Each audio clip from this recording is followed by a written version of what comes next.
Boycott மாலத்தீவு அப்படின்னு இனிமே மாலத்தீவுக்கு போகவே போகாதீங்கன்றது நம்ம இந்தியால சாதாரண மக்கள்ல இருந்து பெரிய பெரிய பிரபலங்கள் வரைக்கும் சமூக வலைதளங்களை பதிவிட்டு வராங்க. அதுக்கு என்ன காரணம் பாத்தீங்கன்னா, மாலத்தீவுல இப்ப ஆட்சியில் இருக்கக்கூடிய 3 எம்பிஸ்னால தாங்க. அவங்க நம்ம நரேந்திர மோடி சார் இஸ்ரேலோட கைப்பாவை அப்படின்னும், அது மட்டும் இல்லங்க இந்தியன்ஸோட கலாச்சாரத்தை பத்தியும் அவங்க ரொம்பவே தப்பா விமர்சிச்சிருக்காங்க. இந்திய பிரைம் மினிஸ்டரான நரேந்திர மோடி சார் நச்சத்தீவுக்கு போய் அங்க ஒரு போட்டோ ஷூட் ஒன்று எடுத்திருக்காங்க. கடற்கரைகள்ல நடந்தும் கடல்கள்ல நீந்தியும் போட்டோ ஷூட் ஒன்று போட்டிருக்காங்க.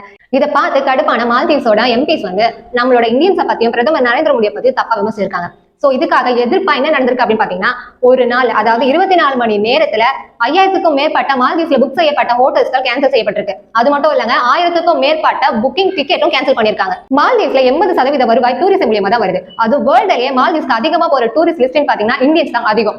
சோ அவங்களோட எக்கனாமிக்ல ரொம்ப பெரிய பாதிப்பு ஏற்பட்டதுக்கு அப்புறமா மால்தீவ்ஸோட கவர்மெண்ட் அந்த 3 எம்பிஸையும் பதவி நீக்கம் பண்ணிருக்காங்க. அது மட்டும் இல்லைங்க, மால்தீவ்ஸோட கவர்மெண்ட் நமக்கு ஒரு அறிக்கை ஒன்று கொடுத்திருக்காங்க. இந்த அமைச்சர்களோட கருத்து அது அவங்களோட தனிப்பட்ட கருத்துனும் அதுக்கும் மால்தீவ்ஸ் அரசாங்கத்துக்கும் எந்த சம்பந்தமும் இல்லைன்னு விளக்கம் கொடுத்திருக்காங்க.